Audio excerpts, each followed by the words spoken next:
याविषयी शिवसेनेनं भूमिका स्पष्ट केली आहे की ज्यांनी कोणी हा आदेश दिला असेल, ज्यांनी कोणी विनंती केली असेल, त्याचा निश्चित अर्ज असेल, त्याची चौकशी करा. चौकशी करायला काहीच अडचण नाही आहे. पाणी देणं आणि हे अशा पद्धतीनं काम करणं ह्याच्यात फरक आहे, हेही जरा समजून घेतलं पाहिजे.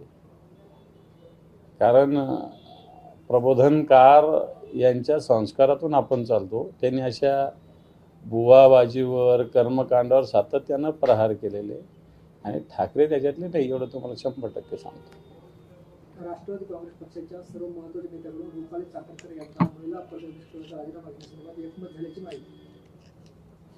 इतकं सगळं होत असताना अजून त्यांना मत ठरवावं लागतं, पक्षाच्या अध्यक्षांना निर्णय घेता येत नाही, याच्यातच सगळ्या गोष्टी सामावलेल्या असं मला वाटतं. अशा व्यक्तींना कोणत्याही संवैधानिक काय, वैधानिक काय, असंवैधानिक काय कोणत्याही पदावर राहण्याचा अधिकार नसतो. नरहरी झिरवाळाचा एक व्हिडिओ व्हायरल झाला, तर त्याच्यावरून राज्यभरात संताप व्यक्त केला जातो. तर तो हॉरिबल व्हिडिओ येतं. ती जी व्यक्ती आहे ती ट्रान्सजेंडर व्यक्ती आहे. मलाही विरोधी पक्षनेता असताना मलाही अनेक वेळेस भेटलेली व्यक्ती आहे. आणि आता बोलावं काय अशा विषयावर. नरहरी झिरवाळांसारखा ज्येष्ठ माणूस, चांगला माणूस आहे म्हणता येईल, असं काही वाईट माणूस आहे नरहरी झिरवाळ असं मी म्हणणार नाही, पण तो अशा जाळ्यात कसा अडकला हा एक प्रश्न माझ्याही मनात आहे. आणि आता योग्य ती चौकशी होईल. सुनेत्रा पवार यांनी निवडणूक आयोगाला एक पत्र दिले आणि 28 जानेवारीनंतर झालेला पक्षाचा कुठलाही पत्रव्यवहार वैध ठरवून असं म्हटलं. जे कानावर आलेलं आहे की मधल्या काळात कार्याध्यक्षांना सर्वाधिकार देण्यात आलेले, अशा पद्धतीने प्रफुल्ल पटेल जी राष्ट्रवादी कार्याध्यक्ष यांनी पत्रव्यवहार निवडणूक आयोगाशी केल्याचं कानावर आलेलं आहे. आणि मला वाटतं त्याचमुळं सुनेत्रा वहिनीने अशा पद्धतीनं पत्र दिलं असावं असं मला तरी वाटतं. शिंदे गटाने सातारा पोलीस अधीक्षक यांच्या निलंबनाची मागणी केली. गोरेंनी तसे आदेश दिले, मात्र राम शिंदेने त्यांना स्थगित दिली आणि आता सातारा पोलीस अधीक्षक कामावरून गेले. नाही, अशा पद्धतीनं आदेश जरी दिले तरी मला असं वाटतं IPS अधिकारी आहे.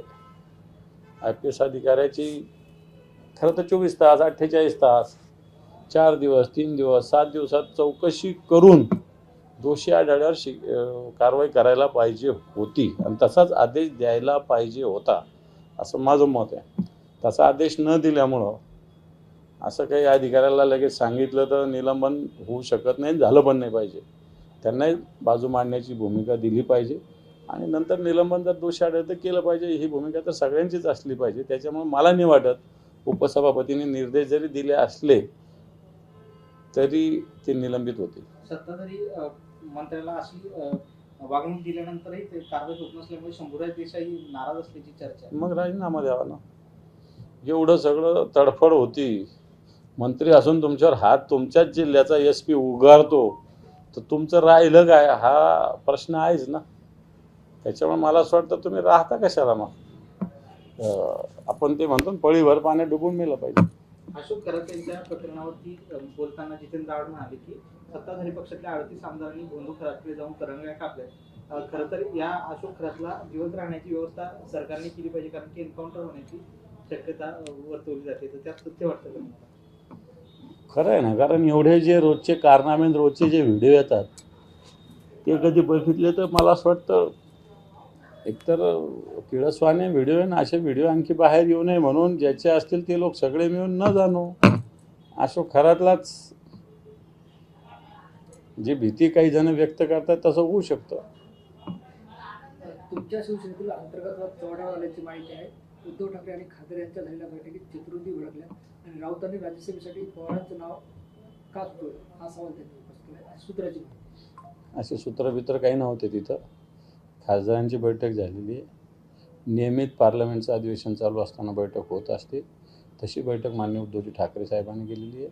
असं कोणतंही अशा पद्धतीनं ज्या बातम्या अफवा मीडियाच्या मार्फत येतात या साफ चुकीच्या आहे, खोट्या आहे. मुंढवा जमीन गैरव्यवहार प्रकरणी खासदार पार्थ पवार यांना क्लीन चिट दिली. अधिवेशनाच्या शेवटच्या दिवशी चौकशी अहवाल देण्यात आला आहे. खरं तर पहिल्या दिवशीपासून त्यांना अशा पद्धतीनं क्लीन चिट देण्याचा प्रयत्न चालूच आहे. लक्षात येतं 99% ज्याचा त्याच्यात पार्टनरशिप आहे तो व्यक्ती आरोपी होत नाही, 1% आरोपी होतो. त्याच्यातच सगळं आलं होतं. सरकार तर पाच पवाराला वाचवतं हे क्लिअर आहे. कोणीतरी कोर्टात जाईल, नाही तर आम्ही कोर्टात जाऊ, या प्रकरणी दाद मागू.